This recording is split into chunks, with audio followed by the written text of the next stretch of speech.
강혜신의 오늘의 미국. 트럼프 당선인의 34개 중범 혐의 유죄 판결이 대통령 면책 특권에 해당하는지를 결정할 재판이 연기됐습니다. 대통령 당선인이기 때문에 면책해야 한다는 변호팀의 요구에 따른 판사의 결정입니다.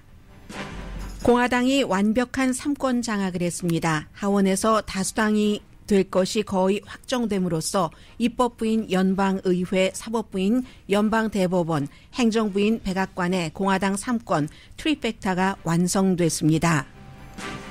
공화당이 3권 장악을 함으로써 이루어질 게 확실한 트럼프 당선인의 목표와 이루어지기에 불분명한 이슈들을 리뷰해드립니다. 중국을 강하게 비난하는 정치인이 국무장관과 국가안보보좌관에 지명될 것으로 알려졌습니다. 마르코 루비오 연방상원 의원과 마이크 월츠 연방하원 의원입니다. 국토안보부 장관에는 주지사 가운데 가장 먼저 주 경계의 방위군을 텍사스에 보낸 크리스티 노엠 사우스다코타 주지사가 지명될 것으로 알려졌습니다.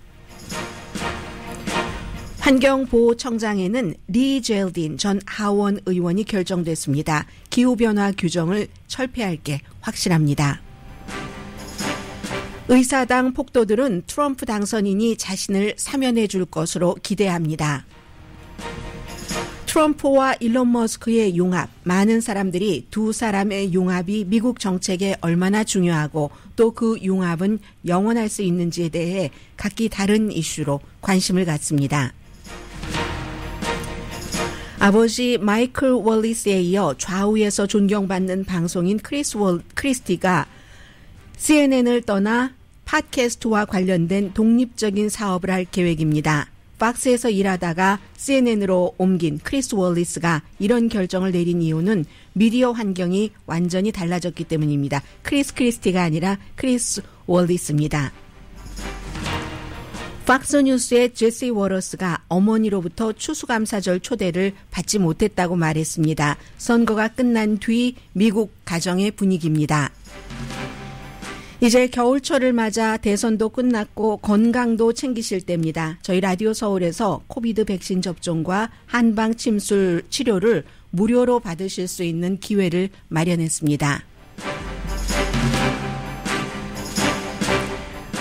여러분 안녕하십니까. 오늘의 미국 강혜신입니다. 공화당의 이제 3권 장악, 공화당의 이 트리팩타 이제 완성됐습니다. 오늘 이제 뭐 한인 그 후보들 두 사람도 이 완성에 서로 이제 약간 그 다른 방향으로 가고 있기는 한데 최종적인 결정은 나지 않았지만 이제 이 정도 되면은 공화당이 하원도 다수당으로 장악을 했다 이렇게 보시는 게 맞을 것 같습니다. 이로써 이제 미국에서 큰 챕터 가장 현대사에서 중요해 보이는 그런 이제 대통령 선거가 끝나고 뭐 여러분이 공화당을 지지하셨든 아니면 뭐 민주당을 지지하셨던 아니면 둘 다 난 도저히 아니야 하고 투표해서 기권을 하셨든 상관없이 여러분의 일상생활엔 큰 영향을 미치게 되고 미국에서는요. 그리고 미국이라는 나라의 큰 변화 때문에 만약에 한국에서 이 방송을 보고 듣고 계시는 분이라면 이민을 기획하셨다던가 이게 이제 장기적으로 사회복지 시스템과도 다 연관이 되니까요. 또 미국에서 오래 살았는데 은퇴해서 나는 한국에 갈까? 아니면 그냥 미국에 사는 게 낫다고들 얘기를 해. 이런 그 걱정을 하시는 분들 그게 이제 먼 미래에 있는 게 아니라 뭐 1, 2년 사이에 결정을 하셔야지 될 그럴 그 분들 그리고 그 자체로도 미국이라는 나라에 너무나 큰 변화가 올 것으로 예상되기 때문에 지금부터 제가 전해드리는 한 15분 정도로 예상을 하고 있는데요. 그런 것은 뭐 여러분들께 다 어느 정도는 관심이 있는 부분이 있으리라고 생각됩니다. 그리고 이제 오늘에서야 조금 왜 공화당은 투표를 할 때 신분증을 꼭 확인을 해야지 된다고 하고 민주당은 그렇지 않다고 하는가. 한국에서는 당연히 그게 그렇게 되는데 그럼 왜 미국은 그런가. 유럽은 어떤가. 영국 같은 경우는 그다지 신분증 요구 같은 것 하지 않거든요. 그런 것들과 뭐 여러 가지 내용들을 한번 정리를 해보겠습니다. 먼저 간단하게 우리가 이제 뉴스를 통해서 많이 들어서 알고 있는 공화당이 3권을 장악을 했다. 그에 따라서 쉽게 빨리 일어날 수 있는 변화부터 좀 간추려 드리겠습니다. 4가지입니다. 3가지는 공화당이 완전히 단결이 됐고 의사 진행 방해 과정도 없습니다. 의회에서. 그리고 네 번째는 이제 조금 그 이슈가 되는 부분인데, 첫 번째 세금 감면 너무 많이 들어오셨죠? 이 세금 감면은 지금 문제가 어디가 있냐면 더 많은 세금 감면을 할 것인가 아닌가, 여기를 공화당 다수당이 지지하는가 지지하지 않는가, 그게 오히려 이슈입니다. 지금 이제 대통령이 당선 취임하자마자 세금 감면을 한다는 것은, 여러분들께서 페이롤 체크를 받고 계신 분들은 얼마나 2017년도에 트럼프 행정부에서 세금 감면한 것을 확인을 하실 수 있었습니까? 저는 봉급이 작아서인지 거의 뭐 별로 차이가 없었습니다. 그런데 여러분들도 다 당시에 혜택을 받으셨거든요. 물론 돈을 엄청 많이 버시는 분들은 그 세금 감면 혜택에 따라서 눈에 띄는 숫자가 있을 테고, 저처럼 뭐 큰 봉급을 받지 않는 사람들은 별로 눈에 띄지 않았을 겁니다. 그리고 기업의 경우는 얼마나 큰 돈이에요 하니까 엄청나게 컸겠지만, 보통 사람들은 전혀 생활에 그 상관이 없는 그 같은 2017년도에 만들었던 그 공화당이 다수당일 때 만들었던 세금 감면을 이제 그게 마감이 되기 때문에 내년에 이걸 연장을 할 것인가 하는 것을 결정을 하는데, 말씀드린 것처럼 더 큰 세금, 이 더 큰 세금 감면은 뭐 이걸 더 오래 한다던가 액수, 그 어떤 퍼센티지 같은 것도 포함이 되고, 또 하나는 그 팁에 대해서 세금을 물게 하지 않겠다 했던 공약이 있었죠. 이 트럼프 그 후보 측에서. 뭐 해리스 후보도 나중에 그 공약을 따라갔습니다만, 이런 것들은 좋다고 할 사람들도 많이 있지만, 공화당의 원래는 지금은 이제 트럼프의 공화당이지만 정부가 큰 거 책임 없이 돈만 펑펑 쓰는 걸 무척 싫어합니다. 그럼 팁에 대해서 세금을 받지 않는다 하면은, 그 팁을 받는, 예를 들어서 사람들이 많이 종사하는 네바다, 뭐 라스베가스를 중심으로 그런 데는 큰 영향을 미치지만, 그럼 다른 지역은 어떤가? 이게 형평성이 맞는가? 지금 뭐 학자금을 탕감한다고 했었을 때 얼마나 많은 사람이, 나는 대학교에 가서 그런 돈을 받지도 않았고 나는 대학교 가지도 않고 열심히 성실히 사는데 그걸 왜 탕감해줘? 하는 식으로 팁에 대한 그런 그 세금 없애는 것도 역시 공화당 내부에서도 목소리가 나올 수가 있는 겁니다. 워낙에 연방 적자가 큰데 자꾸만 큰돈 세금만 감면해주면 어디서 이 연방 적자를 메울 것인가. 공화당 정치인들조차도 이건 이제 반대하는 사람들이 있기 때문에 더 큰 세금 감면이냐 아니냐, 이게 문제죠. 지금에 있는 것은 연장을 하겠죠. 뭐 많은 사람들이 내가 세금 감면 받았어? 느끼시지 못하는 그런 순간이라도. 두 번째는 이민입니다. 이민만큼 강력한 캠페인 구호도 없었고 또 강하게 호응받은 이슈도 없습니다. 많은 한인들도, 제 동료들 가운데서도 불법 체류자에게 왜 어떠한 그 지원을 하지? 불법 체류자로부터 받는 혜택들은 생각하지 않습니다. 그 싼 노동력 같은 것은 내가 왜 그래야지 되지? 이렇게 생각하시는 분들이 굉장히 많거든요. 대대적인 불법 체류자 추방을 공약을 했고 행정명령으로 시작할 수 있습니다. 그런데 완전히 제대로 집행을 하려면 의회에서 돈을 줘야지. 사람을 사서 뭐 불법 체류자가 누군지 찾아다니기도 하고, 지금 새로운 국경자가 어제 인터뷰하는 것 보니까 비즈니스를 급습을 해서 불법 체류자를 색출해낼 수도 있다고 얘기를 했습니다. 제가 이렇게 말씀드리면 내가 하고 있는 사업체에서 하고 벌써 딱 그 트럼프 그 후보에게 표를 찍으신 분들이라도 생각이 나실 겁니다. 어쨌든 그런데 그렇게까지 가려면은 의회에서 그 같은 모든 예산을 해줘야지 됩니다.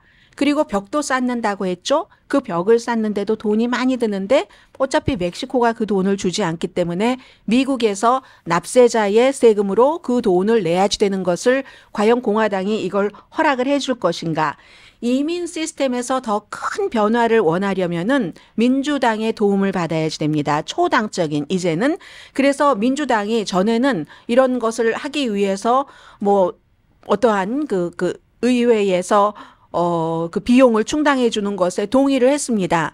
그러나 그 같은 동의에 민주당과 공화당도 많이 동의를 했는데 트럼프 후보가 이거 하지 말아라 했기 때문에 이번에는 민주당이 과연 그것을 해줄까? 초당적으로 성사될 뻔했던 것을 이제 트럼프 후보가 그 당시에 이제 공화당 입김이 크니까 깼는데, 불과 얼마 전의 일이기 때문에 이걸 민주당이 해주기는 상당히 어렵다는 거죠. 그리고 트럼프 그 후보를 굉장히 지지했던 부자들 사이에서도 이민 이슈는 엇갈립니다.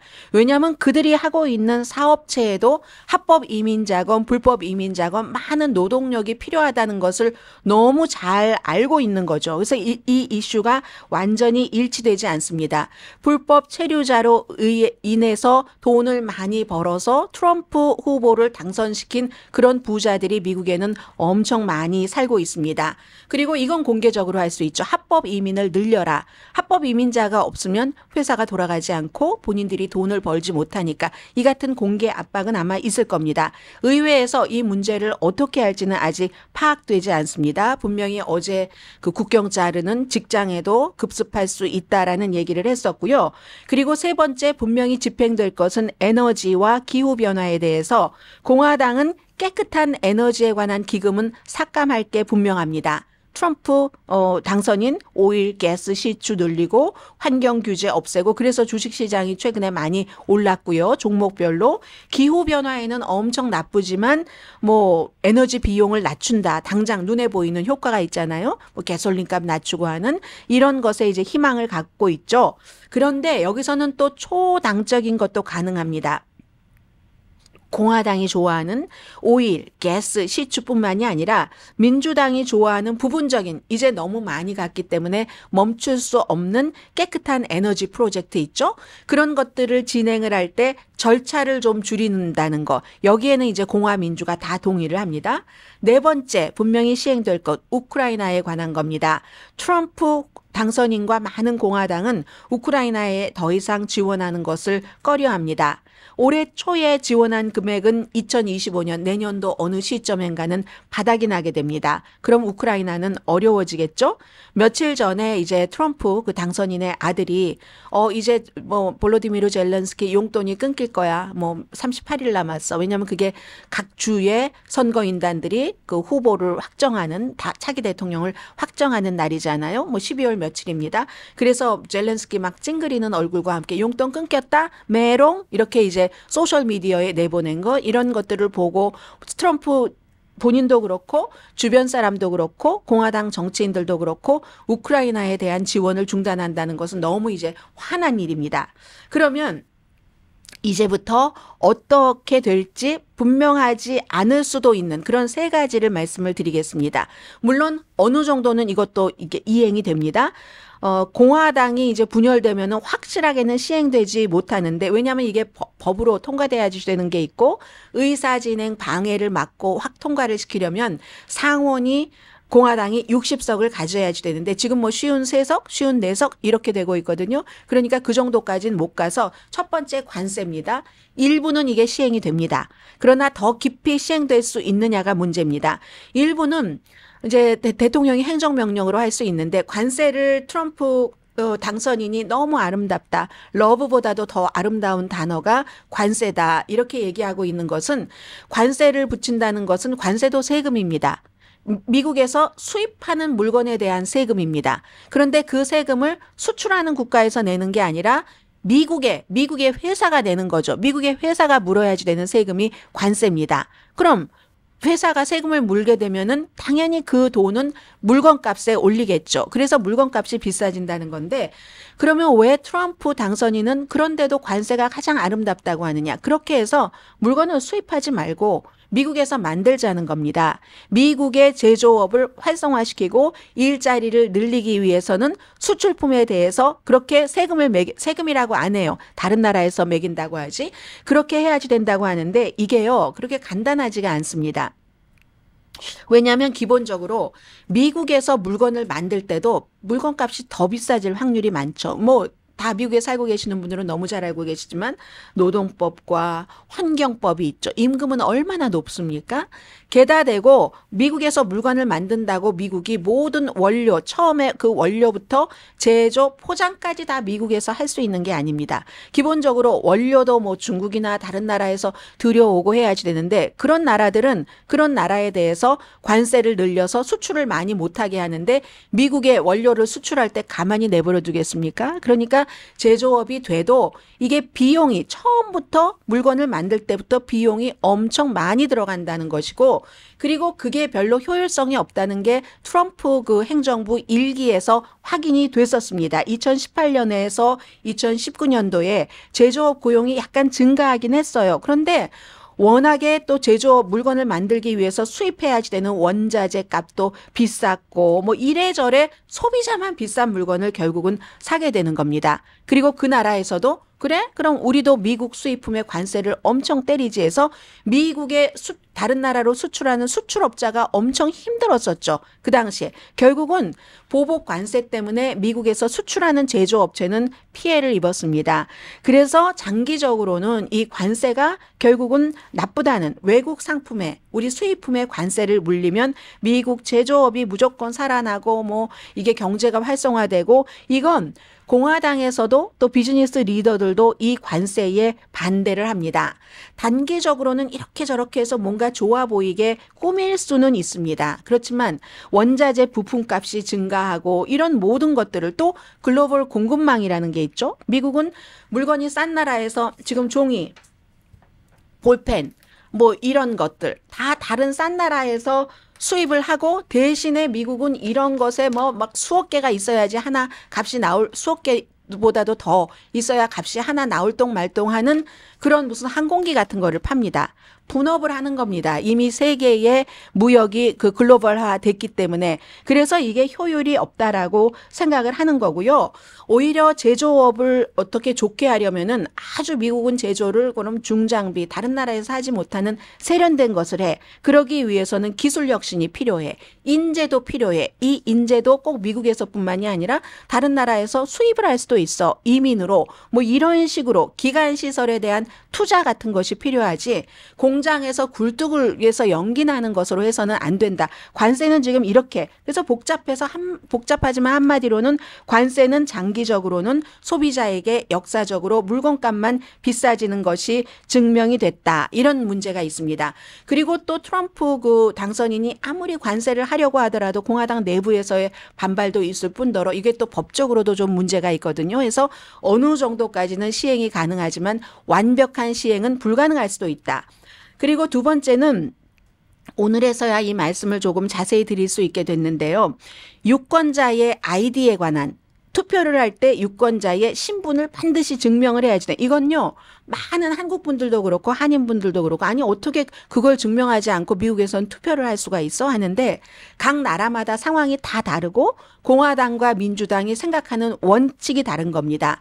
공화당은 이거 이렇게 투표를 할 때 부정이 있을 수 있으니까 부정을 막자 하는 것에 기본을 두는 것이고 민주당은 모든 제도가 완벽하지 않기 때문에 어느 정도의 뭔가는 있다 할지라도 좀 민주주의라는 게 투표가 기본권이니까 많은 사람들이 투표를 할 수 있도록 그럼 또 많은 분들은 아니 그 신분증 제시하는 게 뭐가 어렵다고 하는데요. 미국에요. 운전면허증 없는 사람들 엄청 많습니다.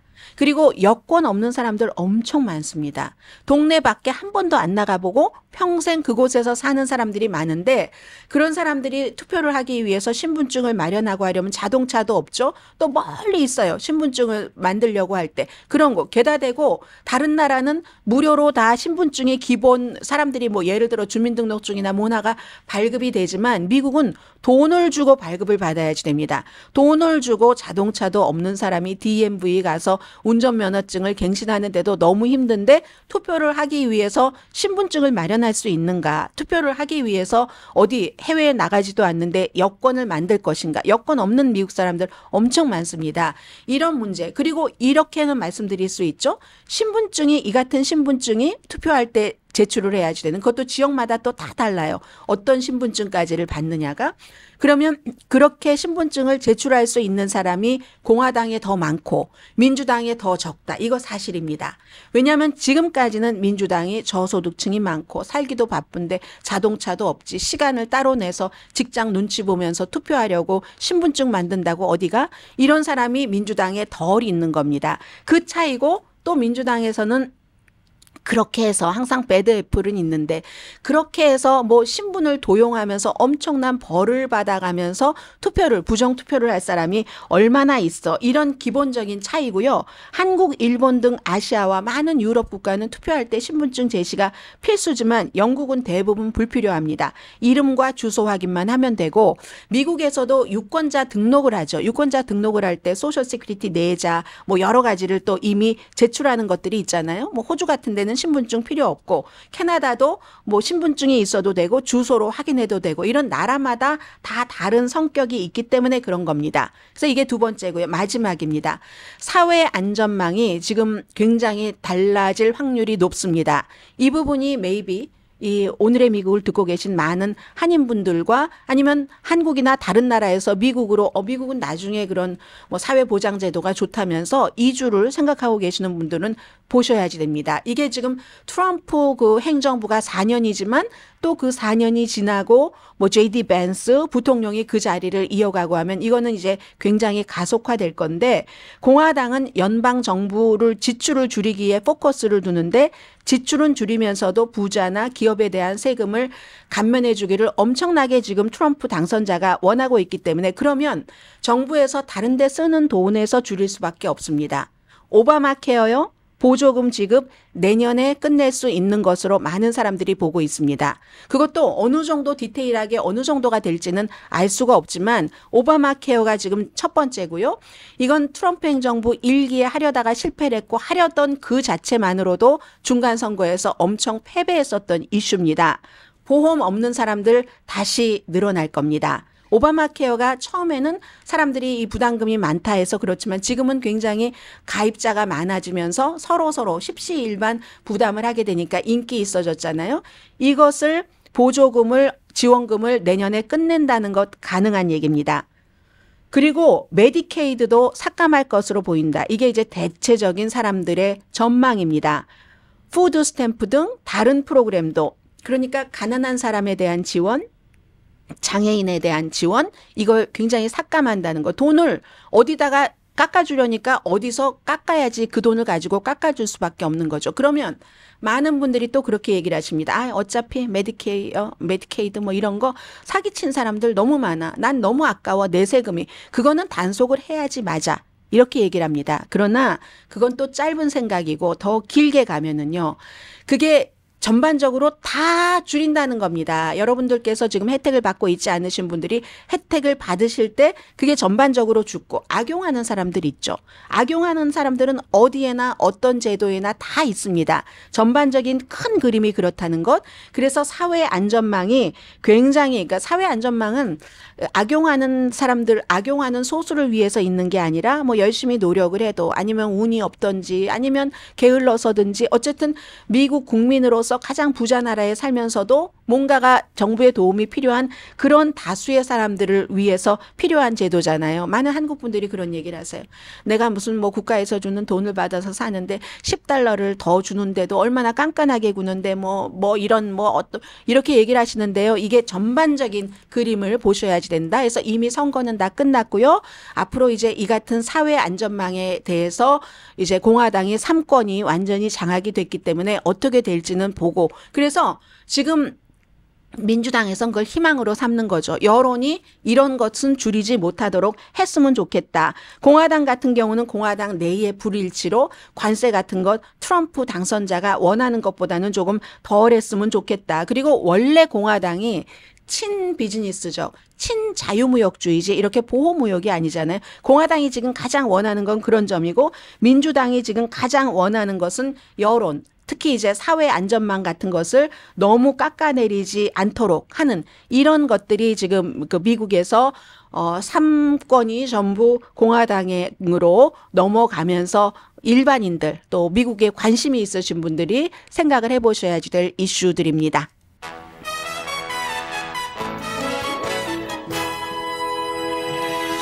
이참에요. 건강 말씀을 드렸으니까 제가 말씀을 드립니다. 혹시 로스앤젤레스에서 이 방송을 듣고 계시는 분이시라면 11월 15일이 금요일입니다. 로스앤젤레스 한인타운입니다. YMCA도 한번 가보시고요.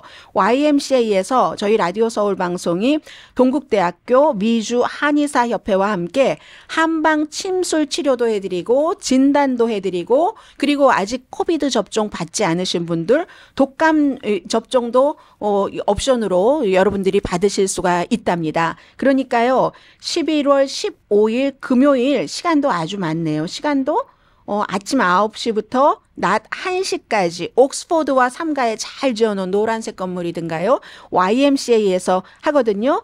해서 다 무료입니다. 전부 그 무료고요. 그래서 여기를 어떻게 하시면 되냐면 우선 전화번호부터 알려드리면 213-427-9622 213-427-9622번 아니면 저희 라디오 서울 웹사이트 radioseoul1650.com 한국일보 웹사이트 koreatimes.com에 가면은 배너가 있거든요. 배너라는 게 좀 움직이기도 하고 뭔가 이렇게 코비드 19과 한방 침수를 무료로 받으실 수 있다는 이런 그 배너가 움직이거나 아니면 고정됐을 거예요. 하셔서 건강을 제일 중요한 건 이제 건강입니다. 여러분들 선거 치르시느라고 너무 많이 에너지를 쓰셨는데 저도 막 기침하고 하잖아요. 그러니까 여러분들 한번 전화번호 다시 알려드립니다. 213-427-9622번 뭐니 해도 뭐 건강이죠. 그리고 오늘 미국의 많은 매체들이 다 탑으로 보도하는 글쎄 뭐 제가 자세히는 말씀드리지 않겠습니다. 차차 익숙해질 사람들이기 때문에 미국의 새로운 장관들, 그 성향은 대강 보면 알잖아요. 이런 사람들이 장관이 되는구나 하는 것 잠시 뒤에 전해드립니다. 그리고 한국 뉴스에서 제가 잠깐 헤드라인에서 들었는데 어떤 미국의 국무장관과 어떤 장관이 한국에 대해서 뭐 북한에 대해서 그 사람들이요. 북한에 대해서 별 관심 없었다고 봅니다. 잠시 뒤에 전해드립니다. 라디오 서울 방송 오늘의 미국 듣고 계십니다. 네, 마르코 루비오 하면 뭐 리틀 루비오에서 전에 그 트럼프 그 당선인과 지난번에 선거에서는 막 예비 선거에서 겨루고 경쟁자였었죠. 그런데 국무장관이 될 것으로 확정적이다 이렇게 언론들이 보도하는데 아직 그 트럼프 당선인은 발표하진 않았습니다. 최종적으로 뭐 마음을 바꿀 수도 있겠지만 좀 거의 그렇다는 얘기거든요. 2011년부터 연방 상원 의원이었고 정보위원회 소속이었습니다. 53살. 미국적으로 볼 때는요. 첫 번째 라티노 국무장관입니다. 미국의 국무장관이 다른 나라의 외무장관격이잖아요. 그래서 쿠바계고요. 쿠바계이면서도 쿠바와의 관계 정상화에는 반대합니다. 할아버지가 쿠바가 싫어서 이제 미국으로 온 그런 그 사람이거든요. 그래서 지난번에 의사당 폭동 사건이 일어났을 때도 이 사람이 열심히 그 오후에 연설을 하는데 우리 할아버지가 뭐 이런 뭐 폭동과 무엇과 쿠데타 이런 것들이 싫어서 미국으로 이주해서 나는 그 자랑스러운 그 쿠바계로 살고 있는데 오늘 내가 여기서 본 것은 그것보다 더하다. 이렇게 얘기를 했었던 사람이거든요. 마가에 대해서 그렇게 비난을 하다가 결국은 마가 속으로 들어간 겁니다. 지금까지 이제 행정부에 들어가는 그 확정된 그런 사람들, 뭐 인준 받아야 되는 사람도 있지만 그런 사람들이 전부 처음에는 마가가 아니었다가 뭐 마가로 왔다든가 아니면 완전한 처음부터 마가였다든가 이런 사람들입니다. 우크라이나 지원안에 4월 달에 이게 통과될 때 그 상원에서 15명이 반대했거든요. 그 15명 가운데 1명입니다. 그리고 러시아가 지금 그 순간에 갖고 있던 그 땅 그 자체로 협상을 해서 우크라이나는 그냥 땅을 잃어버리는 이걸 이제 지지를 하고요. 원래는 그 굉장히 그 외교적인 것의 강성인데 부분적으로 무슨 뭐 중국에 대해서도 무척 그 강성이고 이란 베네수엘라 이런 데서 강경한 입장입니다. 한국 언론에서 제가 잠깐 들었는데 뭐 북한에 대해서도 강경하다 하는데 저는 마르코 루비오가 북한에 대해서 잘 안다고 생각하지 않습니다. 이 사람이 지역구 자체가 플로리다주고 물론 외교에서 그 상원에서 정보위원회 소속으로 일을 했지만 근본적인 그 구조가 북한, 남북한 문제에 관심을 많이 가질 그런 게 아니었습니다. 이제 지금부터는 뭔가가 연결고리를 해서 많이 보도가 되겠지만 중국 이란, 베네수엘라 최초의 이런 라티노 국무장관이 나옴으로 인해서 이건 이제 어떤 그 남미와의 여러 가지 이런 것들이 이제 굉장히 조금 더 주목을 받을 수도 있고 그 하는 거죠. 본인의 입장 일부는 많이 변화를 시켰습니다. 특히 이제 선거 막바지에 가능하면 트럼프 후보와 가깝게 트럼프의 첫 번째 임기에는 어느 정도로 트럼프와 반대였냐면 북대서양 조약기구에서 이제 트럼프 대통령이 막 탈퇴한다고 했잖아요. 다른 나라들이 돈도 안 내는데 왜 우리만 돈 내야지 돼? 뭐 이런 식으로 그랬을 때 이걸 대통령 마음대로 탈퇴하지 못하도록 의회에서 그러려면은 엄청나게 힘들게 하도록 법안을 발의한 사람입니다. 그러나 지금은 트럼프 이 당선인과 모든 것을 같이 하기 때문에 국무장관으로 지금 뭐 확정이 됐다는 얘기죠. 자, 이런 얘기. 그리고 또 역시 플로리다주입니다. 이번에는 하원 의원인데요. 마이클 월츠라는 하원 의원. 그다지 마르코 루비오 정도는 모든 사람들, 정치에 관심이 있는 모든 사람들이 다 알고 있겠지만 마이클 월츠 이 정도 되면은 잘 모르는 사람들이 더 많습니다. 지역에서는 유명할지 모르지만 2018년도에 이 사람이 연방 하원 의원으로 플로리다에서 선출됐는데 그때가 바로 론 디센티스가 연방 하원 의원에서 주지사로 갔었던 때죠. 그 자리에 이제 당선이 된 사람인데 미국에서 뭐 군 출신은 굉장히 많습니다. 유명한 사람, 지금 살아있는 사람, 린지 그레이엄, 그리고 돌아가신 분, 뭐 존 맥케인 이런 너무너무 많은 군 출신이 있지만 이분은 그린베레였어요. 육군에. 그린베레 출신으로 연방 하원의원 아마 처음일 것 같은데요. 그래서 당연히 군사위원회, 정보위원회, 외교위원회에서 일을 했고 국가안보보좌관 뭐 그런 제가 지금 그 말씀을 안 드렸네요. 국가안보보좌관 자리로 거의 확정됐다. 이렇게들 얘기를 하고 있습니다. 아프가니스탄 그 전쟁에도 참전을 했었고요. 부시 행정부에서는 그 국방부와 백악관에서 여러 가지 국방 정책을 담당하는 사람으로 일을 했습니다. 이 사람도 국무장관에 뭐 거의 지명할 것이라는 마르코 루비오 연방 상원 의원과 마찬가지로 중국에 대해서 굉장히 강경한 입장이고요. 미국은 지금 중국, 공산주의 중국과 냉전 중이다. 이런 얘기도 지금 계속 해오고 있는 사람이거든요. 더군다나 미국이 아시아에서 분명히 중국 때문에 분쟁이 일어날 것에 대비해야지 된다고 군 출신으로 그린베레 출신으로 촉구했었던 사람입니다. 국가안보보좌관이라고 하고요. 그리고 이제 이건 확정입니다. 뉴욕주의 지금은 아니고 전 롱아일랜드 지역입니다. 리 젤린이라는 그 연방 전 하원 의원이 환경보호국장으로 지금 이거는 인준을 받아야지 되니까 일단 이제 그 지명을 한 거죠. 기후변화 규정을 철폐하는데 앞장서고 굉장히 속도를 빨리 할 사람입니다. 파리 기후조약을 지지하지 않는다는 것을 공언한 사람을 그 자리에 앉힌 거죠. 그러니까 파리 기후조약에서 이게 이제 그 트럼프 대통령이 탈퇴를 했고 바이든 대통령이 다시 들어갔다가 다시 미국이 탈퇴하니까 아마도 유럽 쪽에서는 기후변화 분야에서도 또 어떤 동맹국을 보호한다는 우크라이나 전쟁 이런 부분에 대해서도 미국을 더 이상 이제 믿지 않고 유럽 그 나름대로의 입장으로 갈 것 같습니다.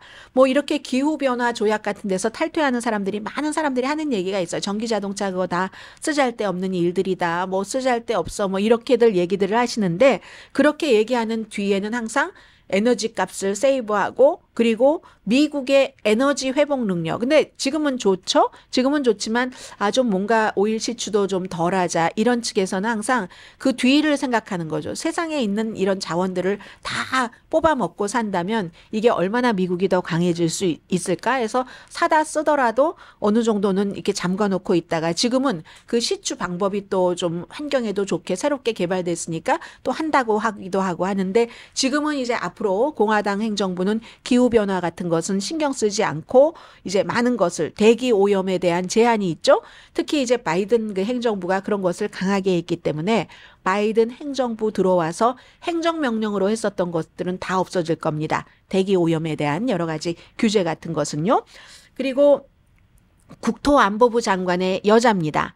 아직 지명할 예정이라고 해요. 크리스틴 노엠, 사우스다코타 주지사인데 미국에서요. 여자 정치인들 어디 위에까지 올라간 그런 그 여성 정치인들은요, 뭐 이제 와서 무슨 남녀를 구분해라고 말씀을 하시지만 그분들은 대체적으로 남자 동료 정치인들보다 훨씬 더 강하고 훨씬 더 남성스럽습니다. 같은 위치에 있는 대체로 그렇습니다. 그렇지 않고는 이 유리천정을 깨고 갈 수가 없어요. 해서 이 크리스티 노엠 그 사우스다코타의 주지사도 굉장히 강경하고 주지사 가운데 처음으로 국경이 있으니까 텍사스의 그쪽 국경에 그쪽 주의 방위군을 이 불법 이민 반대하면서 거기에 이제 그 텍사스에 보낸 사람입니다. 이민 정책에 대해서 굉장히 강경했었고 대량 추방을 엄청나게 지지하는 이 크리스틴 노엠 사우스다코타 주지사를 국토안보부 장관으로, 그러면 탐 호먼 어제 전 그 관세국장을 국경 자르로 했고, 그리고 또 그 스티븐 밀러 정책부 비서실장을 가족 이민 뭐 이렇게 어린아이와 부모 떼놓는 캘리포니아에서 간 스티븐 밀러, 이 삼박자가 굉장히 이제 강경한 그런 사람이거든요. 하니까 무척 이제 이 속도가 조금 뭐 빨라질 수 있겠죠. 할 수 있는 범위 내에서 지금 그렇게 돼 있습니다. 그래서 그리고는 이제 어제 그 하원 의원 그리고 이 국토안보부 장관 지명자라는 크리스티 노엠이 누구냐면요. 여러분들 최근에 트럼프 후보가 어디서였죠? 펜실베니아에서였던가요? 선거 유세를 할 때 애리조나에서였네요. 더워서 사람들이 두 사람 쓰러지고 나서 39분 동안 그 타운홀 미팅이었는데 그냥 뭐 YMCA나 뭐 Time to Say Goodbye 뭐 이런 노래 나오고 뭐 춤도 추고 가만히 서 있기도 하고 30 몇 분 동안 40분 동안 39분 몇 초 그랬었잖아요.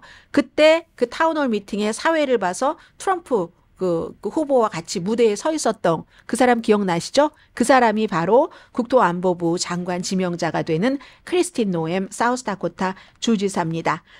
자, 그리고는 이제 로버트 케네디 주니어가 어떤 자리를 갈까? 일론 머스크가 어떤 자리를 갈까? 아주 중요한 자리들이 지금 많이 남아 있습니다. 국방장관 중요하겠죠. 여기를 바로 지난번에 국무장관을 했었던 마이크 폼페이오가 딱 하고 싶었는데 120% 충성하지 않았다 해서 이제 금지된 거죠. 트럼프의 아들로부터, 터커 칼슨으로부터, 트럼프 후보로부터. 어떤 분들이 이런 얘기를 하시던데요. 이제 뭐 오늘 한국 언론을 보니까 예스파로 채웠다 하는데 충성파로 채웠다. 제가 이렇게 보도를 하니까 충성파로 채우는 게 당연하지. 맞죠. 그러니까 충성파라기보다 코드가 맞고 어느 정도 그렇지만 그게 100%, 120% 그게 최우선이 된다면 다른 프레쉬 에어가 들어갈 그런 그 여지가 없음을 사람들이 걱정을 하는 거지.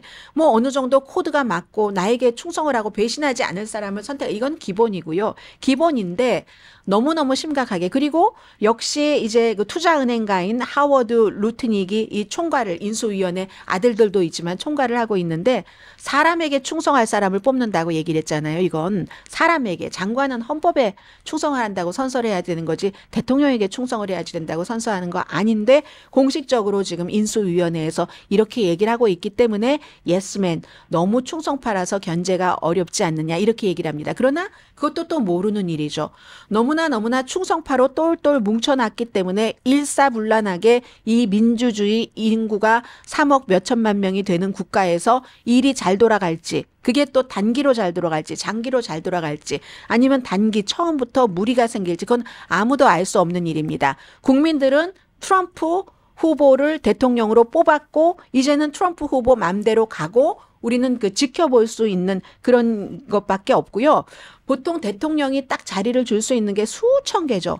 뭐 4,500개도 넘을 거예요. 그 가운데 1,000개 조금 넘게는 인준을 받아야지 됩니다. 그렇기 때문에 인준 과정이 있는 건데 아무리 코드가 맞고 충성파로 한다 할지라도 인준 과정을 지금 없앤다는 것을 공화당의 상원 원내 대표가 되기를 유력한 3명의 후보들이 다 트럼프 당선인에게 예스 그렇게 하겠습니다라고 했잖아요. 서약을. 그게 중요한 거죠.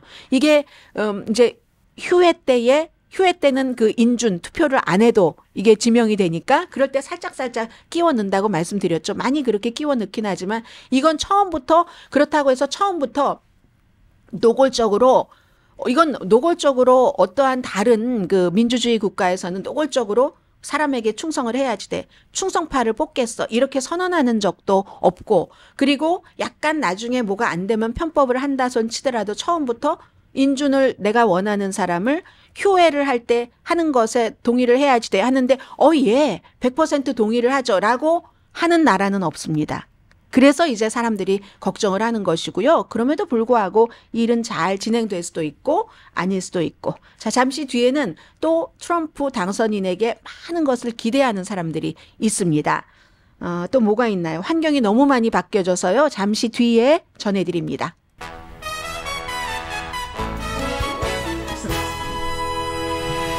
라디오 서울 방송 오늘의 미국 듣고 계십니다.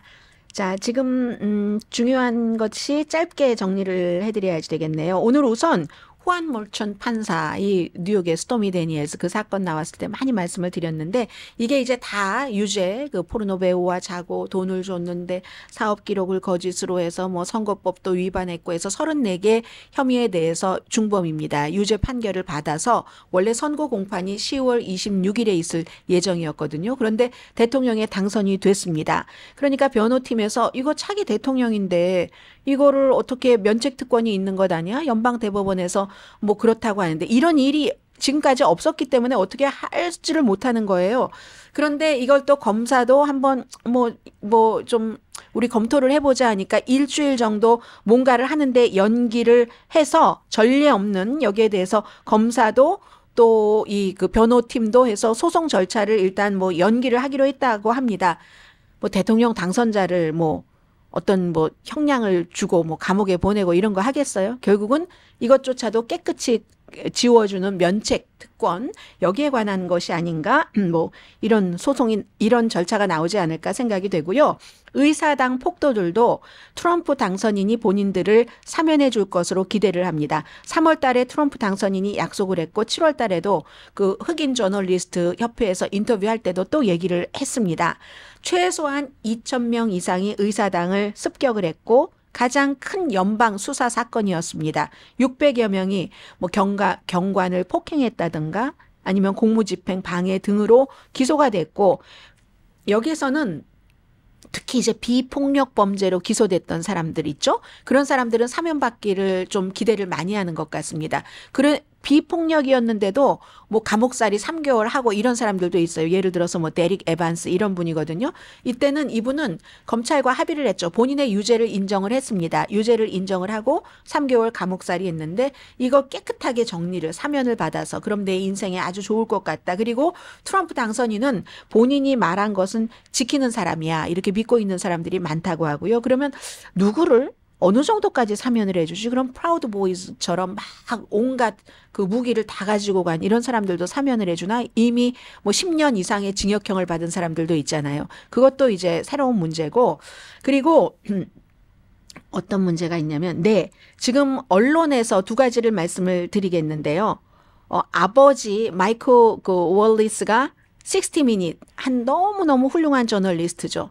그 아들이 크리스 월리스, 팍스에서 20년 일하다가 3년 전쯤에 CNN으로 와서 일하다가 그땐 CNN이 스트리밍 서비스를 하려고 하다 그게 망해버렸어요. 한 달도 안 돼서. 그래서 요즘 주말에 어떤 프로그램을 진행하고 있던데 계약이 끝나면 본인은 계약 재연장하지 않고 스트리밍 서비스로 간다고 했습니다. 그런 식으로. 왜냐하면 이번에 선거에서도 보니까 기존 매체가 아니라 무슨 스트리밍 서비스라든가 X라든가 이런 데서 뉴스를 너무 많이 사람들이 보니까 본인도 이제 그쪽으로 간다는 거예요. 언론 환경이 완전히 바뀐 겁니다. 그러면 기존 언론이 가짜고 그쪽 언론이 진짜여서 그쪽의 뉴스가 진짜여서 그런가? 그건 오히려 반대로 생각을 할 수가 있겠죠.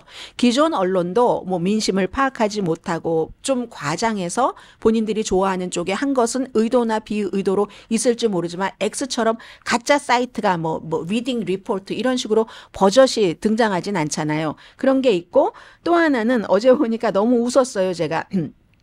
이게요. 제시 워러스가 팍스의 그 프로그램에서 얘기를 하는데 엄마가 추수감사절에 본인 오지 말라고 했대요. 당분간 거리를 두고 싶다고. 처음에 스케줄 때문에 그렇다 이렇게 얘기하다가 나중에 아들이 이제 트럼프를 지지하니까 그게 너무 싫어서 이 그 추수감사절에 만나기가 싫다는 거예요. 하면서 그 다음에 그 블랙 프라이데이에 너 와라 했더니 아들이 엄마한테 노 땡큐 나 그때 베스트바이에 있을 거야 이렇게 얘기를 했다는 거. 이게 지금 미국의 모습입니다.